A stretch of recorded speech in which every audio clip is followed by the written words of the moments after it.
4CRB now presents Legal Matters, proudly brought to you by Bell and Senior Lawyers. Call them today for all your legal needs on 07 55 32 8777. This program provides general legal information only. It's not personal legal advice. Everyone's situation is different, so please seek independent advice for your own circumstances. Well, welcome to Legal Matters, and it is a very good morning to Andrew Bell. Morning. Thanks for having me back, Colin. It's great to be here. It is, mate. I'm looking forward to the topic we're going to discuss this morning. But first, we've already got our first caller, so we'd love to hear from you. It is a talkback program this morning. The questions are anything of a legal nature, and Andrew will do his best to answer them right here. If he needs to go and do some research, he'll bring back the answers next week in next week's show. 0755 20 8888 is the number. Again, don't leave it to the end of the show. We'd love you to get in nice and early. Well, it is a very good morning to Charles. Charles, ask your question of Andrew. Oh, thank you very much. Andrew, my name's Charles, and my question is, my wife and I have been married for 61 years. Now, we both have wills, we both have power of attorney, but the house is in my wife's name.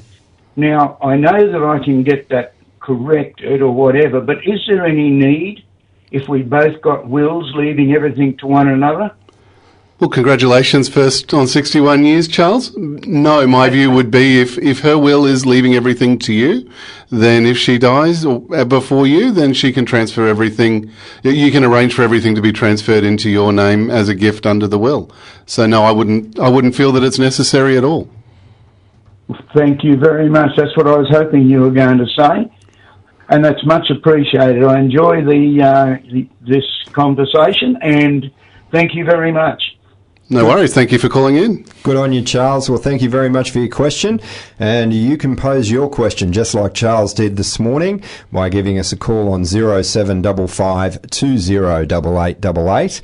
You can also do it via email if you don't feel like you're confident enough to make the telephone call and be live on air. You can also email mail@4crb.com, and we'll pose that question to Andrew straight away at that point. Now, the next question we've got did come in via text message. You can do that as well. 0451 220 893. I do know that it's a lot of numbers, but you can give a call back after the show if you want any of those clarified, so that you can come in via email or via text message. The question was, and it's from Adam, in previous programs you made it very clear that if I get married, I need to update my will. But if I have children, or if I buy a house or do something like that, are there any other triggers that I should be looking for? Well, Adam, I agree that those are very good triggers to consider. It all depends how specific your will is and what gifts that you have. The marriage or de facto is very important because that would potentially change who can inherit. But if you have, like Charles previously, where you've specified that you want the house to go to a particular person and you sell the house and buy a different house, and the previous house is named in the will, then that is a trigger that you may want to consider. So essentially, any life event where either people need more care, or you've changed any major assets that are in the will, or someone that you were donating to has died, those are all events where I would consider pulling out the will and making sure that it's still relevant and accurate. Perfect. And I would say that would be for an EPOA as well. So if you've left charge to someone and they've become incapacitated or passed away, time to update. Absolutely, Colin. Perfect. Well, we've got our second caller this morning. It is a very good morning to Peter. Peter, ask your question of Andrew. Good morning. Hi, Andrew. A blended family. I married a woman with 2 children. They've now grown up. I had them from age 5 and 8. One has married into a very, very successful family, will not need any help. The other child also has partnered off with a very, very successful fellow, and I've left with, at home currently, a daughter who will need a lot of assistance when I'm gone. I want to leave the will to half to my wife and half to my daughter, who is my biological daughter. Am I able to do that without leaving consideration for the other children brought into the marriage, as they will also inherit from their father very, very nicely when he goes? My daughter only has me to get from. So, Peter, yes, you can do that. You can absolutely donate to whoever you want in your will. Mm-hmm. The challenge that we've touched on previous episodes relates to family provision claims. So both of your stepchildren would have the ability, if they believed that they weren't adequately provided for, to be able to make a claim. However, the instructions that we often give our clients is to write a letter that goes with the will that explains your circumstances and why you've made the decision that you've made, because the court does want to take into account your wishes, and they also do take into account the personal and financial position of those other children. So if you were to do it the way that you've discussed for the reasons you've discussed, those both sound reasonable and adequately providing for someone who needs more care than the others. I'd also encourage you to have the conversation. It's not a fun conversation, but it's better probably to do it when you can have it in a non-adversarial context and before they feel shortchanged if you die and they were expecting something. But you may also want to leave them things that have a sentimental value rather than just of a pure monetary value as well to take care of them. Does that make sense? It does, thank you. And may I continue on then? If I do leave all my estate in a testamentary trust for my wife and my biological child, is that a smart way to do things? My fear is that if my wife remarries and does not outlive her next husband, that there might be claims from that husband's family into the estate, which I've seen happen in several families before. It does sound like an appropriate venue, but you're getting at the point where I think that it's more than general advice that I can give you on it, and I'd probably encourage you to speak to a specialist in wills and estates to make sure that it's structured properly to both to look after your wife's needs and your wishes. Thank you. Thank you very much. I'll do that. Do you know anyone? Thanks, Andrew. Good on you, Peter. Okay, have a good day. Thank you for your advice, though. Appreciate it. Thank you. All right. The advice we're giving this morning is of general in nature. And yes, there you go. That question makes things very difficult for us. You can give us a call back if you do need some more information or some numbers transferred about the show, and our wonderful little receptionist will be able to give you those numbers. All right, we're moving on to Warren now. Warren, good morning to you. Ask your question of Andrew. Yes. Good morning, Andrew. Morning, Warren. Yeah, Andrew, my question relates to probate. Can you tell me how it works in Queensland, please? Is it legal? Is it based on the value of an estate? How does it work, please? Yes, it is value. It is based on the value of the estate in Queensland. Yes. And essentially, the process is that you need to advertise that the person had passed away. The executor named in the will. You can't do probate if there is no will. So you must have someone who is named as the executor in an original... An executor, yeah. Yeah, that's all in place, Andrew. But It's a very tiny estate, so I was just wondering, as I say, whether it's policy that you have to apply for probate, or if it's just a minimal estate, is it irrelevant, not legal? It's typically recommended when there's real estate that's passing... or there's large bank accounts, say, of over $50,000 to go through probate. It would be under 50,000. Okay, well, I will confirm the numbers and put them and confirm that at the start of next week's show. But I think you're safe under 50,000. So it wouldn't be necessary to implement that probate policy or process. That would be my view, but I will confirm the numbers in next week's show just to make sure that I haven't given you the wrong numbers. But around 50,000 is normally our threshold. Warren, I would appreciate that, Andrew. Yeah. Warren, just listen in next week's show, and Andrew will give you the absolutes then. How's that sound? Yeah, sounds good, Colin. Good on you. Thanks so much for your help, Andrew. Thank you for calling. Thank you for calling. Well, if you'd like to get in before the end of the show, we've got 15 minutes to go. 0755 208888 is the number. Very handy questions. We can learn off all of them. And I've got another one from text message. Forgive me because I had to find this one in emails prior to the show. It was Sarah. Her question was that her and her husband have a will, but it was written and signed off overseas. Is that still applicable or legal here in the country? Okay, you're putting me on the spot there, Colin. It's an interesting one, isn't it? Is it an Australian will? It's not an Australian will. Okay. Normally, the wills get executed where they were made. In Australia, we have mutual recognition of wills across the states.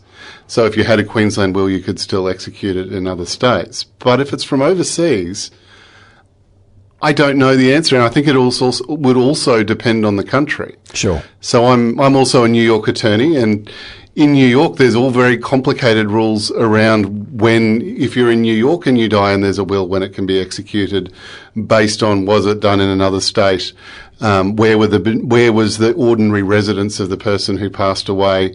I think you'd need specific legal advice, depending on the country and the circumstances of where it was signed, to get an absolute answer to that one, Colin. Perfect. Well, Sarah, if that hasn't answered your question, we will endeavour to get a little bit more information for you so that you can repose it next week. Maybe the country of origin and how old it is. And again, then Andrew might be able to give you a little bit more specific advice. We've got another phone call. It is Sue. Good morning to you, Sue. Ask your question of Andrew. Oh, good morning, Andrew. How are you? I'm great, thanks. How are you, Sue? Good, not too bad, thank you.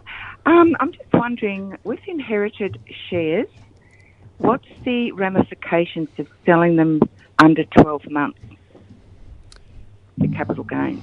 That might be more a financial question, Andrew. That's what I was going to say. I can't actually give financial advice. I can give legal advice, and I would encourage that you ask an accountant about that one. Yeah. All right. We do run a couple of financial shows, Sue, and you've got Finance Forum every second Thursday. You've also got Centrelink the first Thursday of every month, and you've got Retirement Living Your Way, and that is the second Monday of every month. So you could pose that on one of those shows. I listen to all of them, but unfortunately I don't just turn the radio on. I said, oh, good, this is the one that talks this one I need. Well, I didn't know actually which one it was. I shall call back. No, it's a great question, and it's very important with estate planning to know these things, but the Law Society will get me in a bit of trouble if I give financial advice without a licence. So. Absolutely. Thank you, Andrew. Thank you so much. Good on you, Sue. Thank you very much. All right, if you'd like to pose your questions like Charles, Adam, Peter, Sarah and Warren this morning, we'd love to hear from you. 0755 208888. Well, Colin, I've just quickly done some research around probate, and yes, what I said before: if the bank accounts exceed between $40,000 and $50,000, or their shares more than $15,000, or there's real property in the deceased's sole name, then that's when you would recommend to do probate. Okay. And the process is that you have to advertise that you're seeking probate. You have to contact the public trustee and make sure they don't hold a will. You then need to send the original will with some affidavits to the Supreme Court. And my experience recently is it's taking between 14 and 20 weeks for the Supreme Court to get the paperwork back to you. Wow. Okay. Well, there you go. Hopefully that clarifies the question. We might, probate's an interesting one, so we might come back to that in a later show. Today's show was all about defamation, and we're in the final 10 minutes of the show, so we may or may not do it justice. We'll endeavour to do so.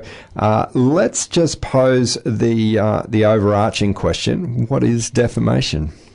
So, Colin, defamation in Queensland is one of those areas of the law that's been developing over the last couple of years.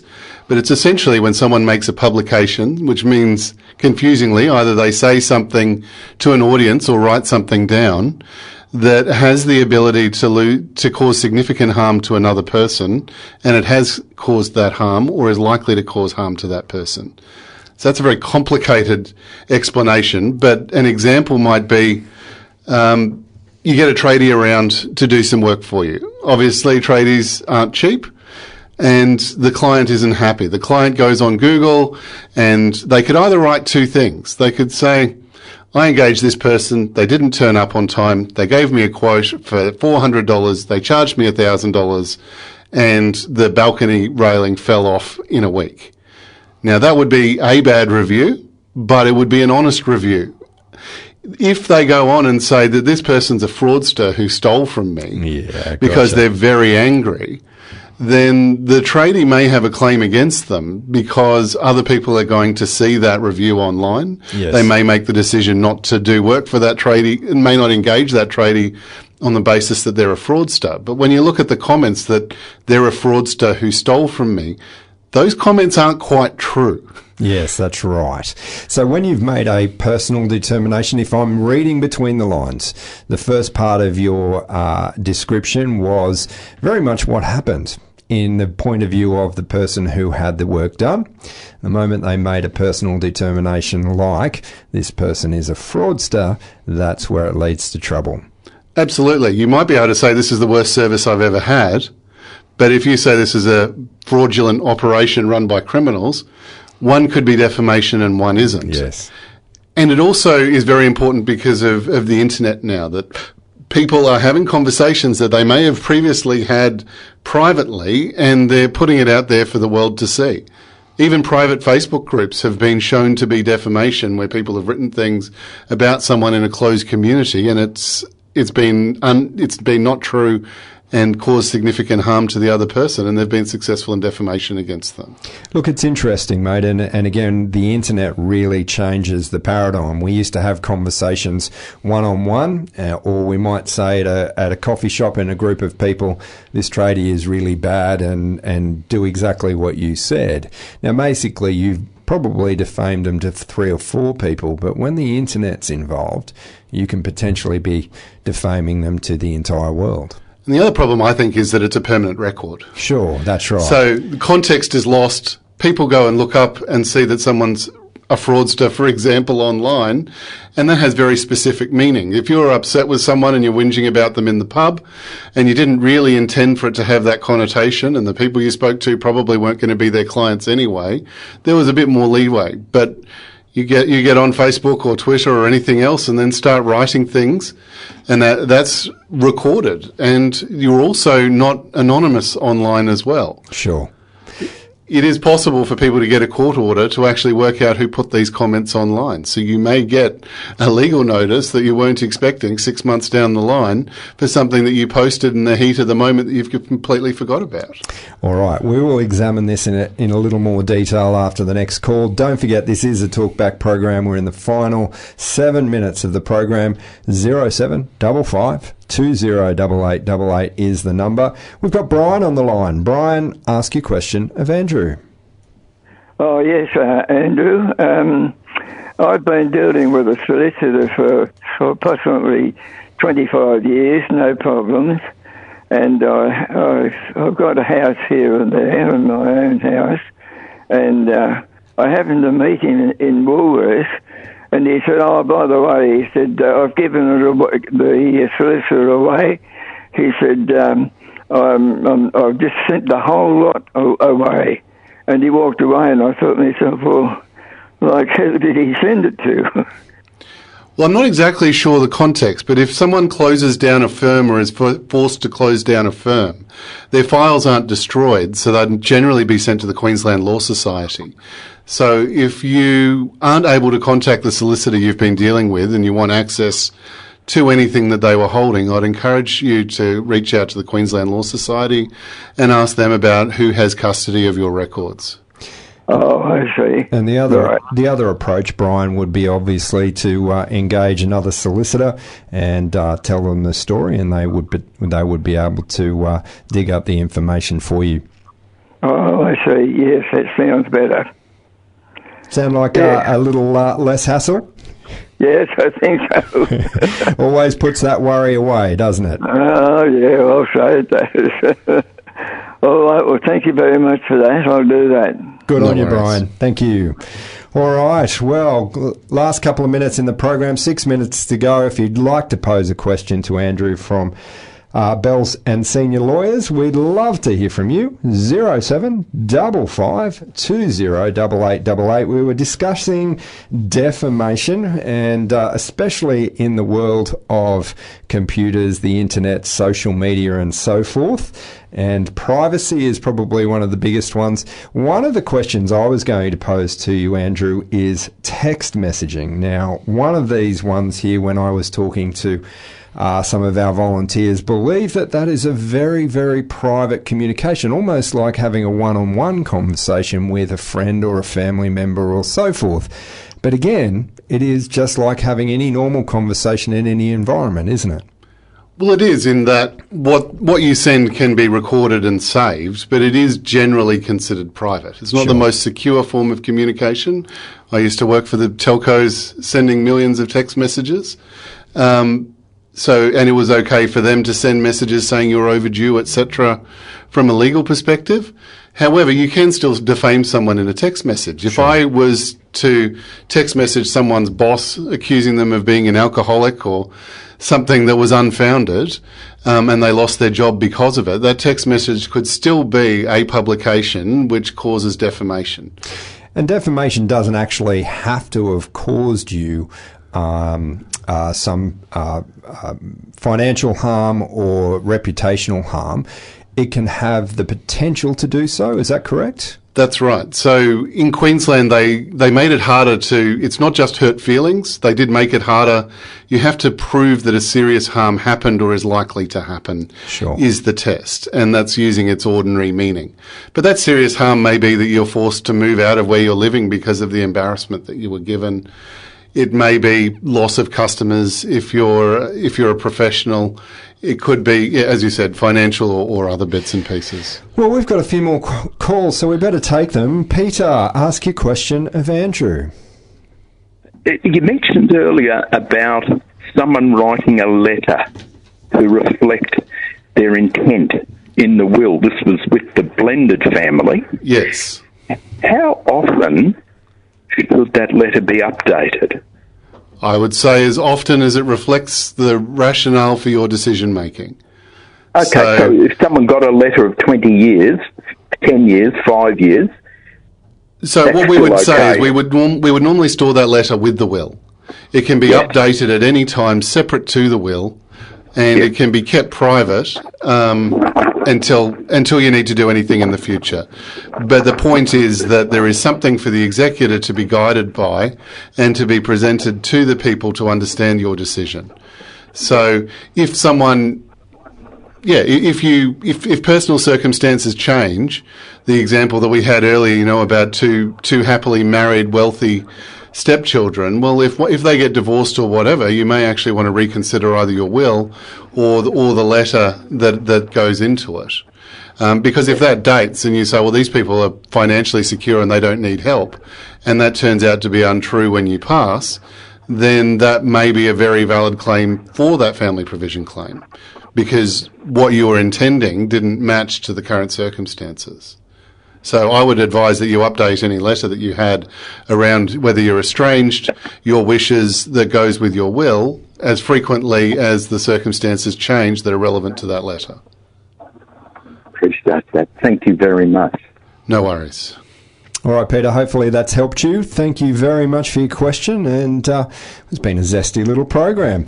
Well, Andrew, defamation, we might have to revisit another day because we've got about 12 or 13 other questions. They're all very interesting, and this is one of those topics that really is of interest to me, especially with social media and the way things work nowadays. 4CRB is not immune to this type of event. Every now and again we get some zealous people who will email in and say that they didn't like what they heard on the radio, so it is very important to make sure that we get our commentary correct, and I think that's the same for all of our listeners. Well, we'll do that next week. We'll go through what the process is if you've been defamed or if you receive a letter accusing you of defaming someone else. Perfect. All right, we've got another couple of callers coming through on the line. Unfortunately, we're not going to have time for you today. If you'd like to, you can join us again next week at the same time, 9 to 9:30 every Tuesday. Andrew from Bell and Senior Lawyers will join us, and it is the perfect opportunity, like the wonderful people who called in today, to get a little bit of free legal advice. You can also leave your number at reception if that helps you. So thank you very much for your calls. Thank you very much for the callers. Andrew, thank you very much for your time. Thank you, Colin. Speak to you next week. All right, if you'd like to review this program, it will be online in the next 30 minutes on 4crb.com. Wills, probate, powers of attorney or property matters. Legal issues don't need to feel overwhelming. Call our trusted sponsors, Bell and Senior Lawyers.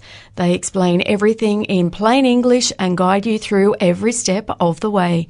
For caring, experienced advice, phone 07 55 32 3133 or head to bellsenior.com.au today. Bell and Senior Lawyers, making legal matters simple.